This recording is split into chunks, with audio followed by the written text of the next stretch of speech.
మహబూబాద్ జిల్లాలో సాగునీరు లేక ఎండిపోతున్న పంట పొలాలు. కళ్ళ ముందే కోత దశకు వచ్చిన పొలాలు ఎండిపోవడంతో రైతన్నల ఆవేదన.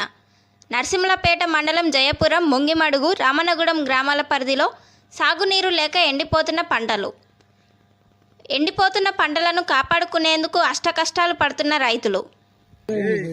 కేసీఆర్ పైపు కాడాలి కానీ తొక్కని లాగాయి ఊరి నుంచి పైపు వేసుకు రావాలి.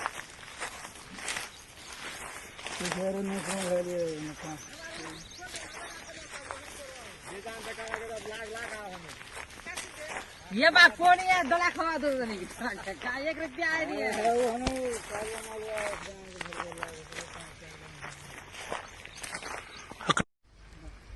ये हरी गाड़ी बासेगार कोलोनो देशेगार घाटली